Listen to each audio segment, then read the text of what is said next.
Olá, eu sou o Fernando Cardoso, engenheiro de Minas e doutor em engenharia de Minas pela Universidade Federal do Rio Grande do Sul, atualmente pesquisador e pós-doutorado junto ao Laboratório de Processamento Mineral e grupo de trabalho MAFMINE. E esse é mais um vídeo de uma série de vídeos sobre elementos importantes, né, a projetos de Minas, né, vinculado ao meu projeto de pós-doutorado. E o tema deste vídeo, então, será pilhas de estéreo, conceitos gerais e classificação. Bom, para começar, pilhas de estéreo, embora esse termo aos poucos venha caindo em desuso, né, por mudanças setoriais, a gente pode considerar que pilhas de estéreos ainda são, junto com as barragens de rejeito, as maiores estruturas geotécnicas criadas pelo homem. Né? Isso um autor fez referência uma vez e eu acho que é uma grande verdade. Que são as maiores estruturas que a gente constrói artificialmente. Né? Elas são basicamente geradas em função do estéreo de mina. Né? Diferente do rejeito, onde o rejeito ele é um minério que passou pelo beneficiamento, sobrou, né? O estéreo ele já é segregado, já é separado na própria lavra. Então, normalmente são partes que vêm do decapeamento, rochas encaixantes, rochas estéreis, né? Principalmente da mineração a céu aberto, embora a gente também tenha pilhas de estéreo de minerações subterrâneas, mas em volumes, né, muito menores, né? Enquanto pilhas de estéreo de mina a céu aberto podem modificar drasticamente uma paisagem, a proveniente da mineração subterrânea é bem diminuta, né? Então aqui são alguns exemplos, né, de pilhas. Né? Um detalhe muito importante é que ela é constituída por ser no material da própria escavação, ou seja, tanto da escavação mecânica ou do desmonte de rochas, ela é extremamente, muitas vezes, né, normalmente, heterogênica em questão de decomposição, né? Muitas vezes é rocha misturada com frações de areia, né, frações de solo e com muitas variações na granulometria da rocha e resistência. Então, é um grande desafio geotécnico, né, ter um conhecimento grande de uma pilha, embora seja é considerado um pouco mais simples do que uma barragem de rejeito. Né? Mas aqui nós temos exemplos então, de rupturas em pilhas, né? Tá. E aqui eu estou falando estritamente sobre o estéreo, né? Sendo que hoje em dia há uma tendência, principalmente com o rigor, né, e as exigências quanto às barragens de rejeito, em secar rejeito e se dispor a eles juntamente com o estéreo de mina, né, que é um material um pouco mais considerado um pouco mais resistente. Bom, quanto à construção das pilhas, nós temos duas formas básicas, né, que são as formas ascendente, né, e a descendente. Na ascendente, a construção ela funciona por um patamar, onde é executado um patamar, né, espalhado o material, em seguida é feito um novo patamar sobre esse. Né. Então esse é um método considerado um pouco mais seguro, né, porque tu tem um certo controle construtivo e tu não gera planos de fraqueza, porque a gente pode ver que as camadas são feitas sempre horizontalmente, né. Então, o plano de fraqueza, né, para as camadas dispostas seria horizontal. Né? Embora, né, obviamente, ainda há necessidade de alguns cuidados construtivos, etc. Quanto à posição de colocação, né, normalmente pilhas de minério tradicionalmente eram feitas em terrenos normalmente em costas, onde a deposição é um pouco mais facilitada, mas isso pode variar bastante conforme a topografia que a gente tem disponível onde está inserido o projeto, né? E também é ideado que a pilha não haja uma grande distância da mineração, né, por economia, né, a distância média de transporte. Então, e a descendente, né, então essa sim se aproveita muito mais da topografia, onde é feito simplesmente a colocação do material na face da pilha. É fácil de entender porque esse é um método um pouquinho mais seguro, menos seguro, porque a gente não tem um controle construtivo e também se cria muitos planos de fraqueza, né? O material é disposto assim na face da pilha e logo isso já é um plano de fraqueza, né? Um plano potencial de ruptura. Tá? É um método mais barato, né? Obviamente, tu tem menos etapas, tu não tem tanto espalhamento, embora aqui tu também possa fazer uma compactação. Mas, em compensação, é mais suscetível, né, a rupturas locais e globais também, né? E processos erosivos, né, que são um pouquinho mais difíceis de se controlar nesse método de execução. Alternativas, né, podem ser adaptados ambos os métodos para tornar eles mais seguros, né? Tanto no método ascendente aqui, usar plataformas um pouco mais largas, né, bermas, né, e mais espaçados entre si. A gente vê que nessa aqui a gente consegue usar num terreno um pouco mais íngreme. E no método rope around, né, a mesma coisa também, fazendo etapas, né, se executa um patamar aqui, se faz um caminho rebaixo e faz um patamar logo no pé seguinte, onde esse aqui vai funcionar como um reforço de pé de talude, né, ou contraforte, né, contra a ruptura desse.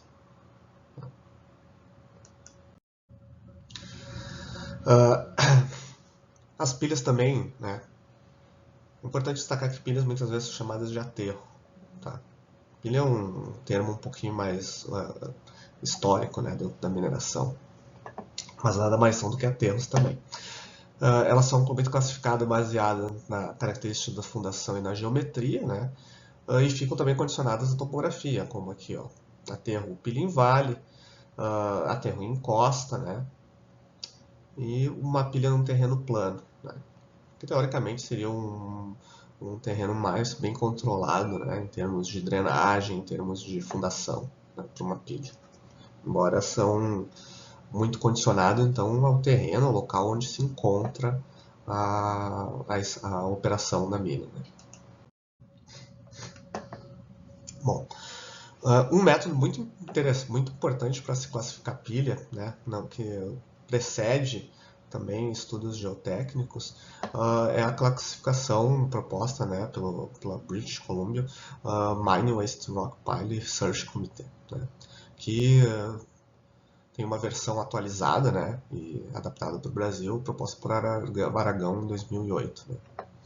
Que ela classifica, então, pontua as pilhas conforme condições geométricas, construtivas e operacionais, e em função dessas pontuações ela posteriormente faz recomendações quanto aos estudos necessários. Né? Então a gente, como eu falei, nós temos diferentes geometrias de pilhas, diferentes condições e diferentes alturas. Né? A gente pode ver aqui que então a gente tem a pontuação conforme a configuração da altura da pilha, por exemplo, se ela é menor do que 50 metros zero. Né? Se é maior do que 200 metros, 200, é importante destacar que nós temos pilhas de mineração em todos os tamanhos, né? Como eu falei, estão dentro das maiores estruturas geotécnicas executadas, né?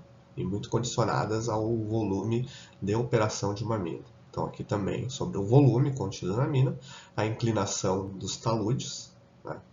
Importante dizer que a inclinação dos taludes ela é muito condicionada em se tratar de pilha, né, de estéreo, em função do ângulo de repouso natural do material, embora possa ser executado, né, ângulos diferentes, né, normalmente como material disposto, né, só com basculamento, né, do caminhão, ele tende a ir ao seu ângulo de repouso natural. Né. Validação da fundação e grau de confinamento. Né? Então, em função disso, a gente se adapta e pode chegar a uma pontuação. Mais outros itens, né? Tipo de fundação, né? Se o material da fundação é bom, se não é, se há baixa resistência. A qualidade do material da pilha, se ele é altamente resistente, se ele é uma rocha branda, né? O método de construção também muito importante, se ele é mais favorável ou menos desfavorável. A gente vê aqui os métodos ascendentes, né? E aqui a construção descendente. Condições piezométricas, se há drenagem interna da pilha, se ela tem poropressão, se há linha se há a presença, né, de água dentro dos bancos. Né? A taxa de disposição, a velocidade de disposição, que vai ter muita influência quanto ao grau de compactação, né, de acumulamento do material, e a sismicidade do terreno. em função então da somatória das pontuações, a gente vai ter a classificação da pilha, né? O potencial de ruptura e o nível de esforço e recomendações de investigação, desde reconhecimento básico a vistorias locais, a um programa de investigação e instrumentação mais completo, né? Investigações mais detalhadas, né? Avaliações de estabilidade, programa de análise de laboratório, monitoramento e sondagens e investigações com maior periodicidade, né? Tudo estão conforme tamanhos da pilha, né? Tamanho, geometria e esses dados.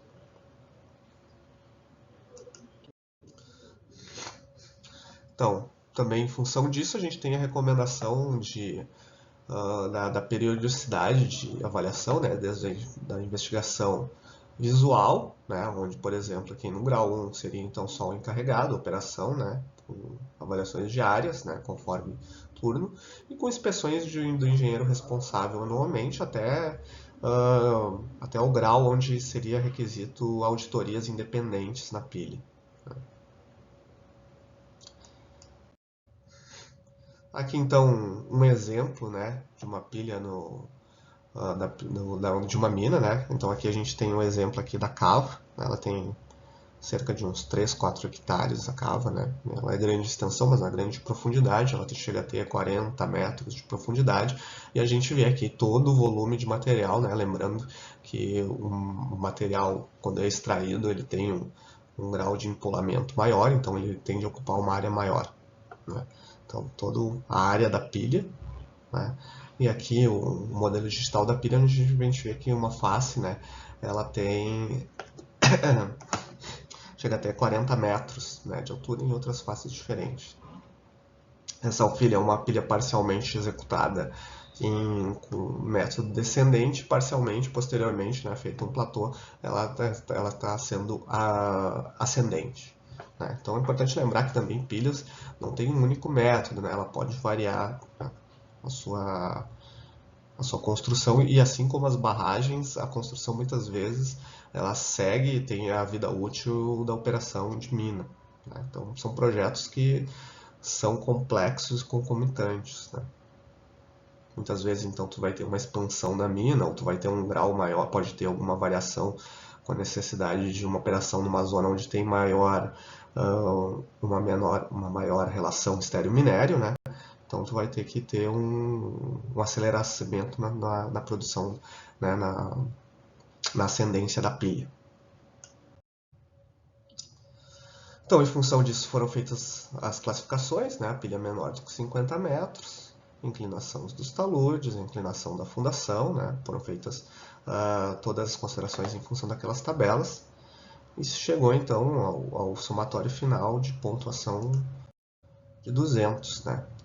E considerando que a faixa é menor do que 300, o potencial de ruptura foi considerado como desprezível, né? E as recomendações são as recomendações básicas, né, de checagens visuais, né, e inspeções periódicas com uma periodicidade recomendada anual, né, por parte do engenheiro. Bom, algumas tendências quanto a pilhas, né? Como eu falei, pilhas de série já começam a ser termos em desusos, né? E se começa a transitar para o termo depósitos controlados de estéreo, porque a gente sai do termo onde seria simplesmente um empilhamento para um depósito controlado, onde tem um grau maior de instrumentação. Então, isso é uma tendência, né? Essa mudança, né, na nomenclatura. Outra seria o empilhamento drenado de rejeito, né? Como eu falei, com o rigor, com maior olhar, né, para a segurança de barragens, né? Há uma tendência entre a filtragem, né, a drenagem dos rejeitos, né, de beneficiamento, e a disposição deles em pilha, né? Então a legislação já começa a olhar para isso, e a engenharia também começa já a olhar para isso, né? E outra, então, somado a isso, então, seria a deposição mistas de rejeito de estéreo. Como o rejeito, mesmo drenado, a gente tem uma necessidade maior de controle, uma possibilidade que começa a ser já é executada, né, hoje, inclusive no Brasil, é a disposição mista, onde onde o estéreo faria um envelopamento, né? Seria utilizado no contorno, né, de uma pilha, e no seu interior seria disposto o rejeito filtrado, né? Semelhante a um barramento a seco, né? Mas há variações de geometria, variações de hipótese, né? Então, a gente começa a transitar para cenários diferentes do que as tradicionais, simplesmente barragens de rejeito e pilhas de estéreo. Obrigado pela atenção, né? E fica aqui também as bibliografias recomendadas, né, e utilizadas nessa apresentação, principalmente para a produção do Aragão. Tá bom? Muito obrigado e até a próxima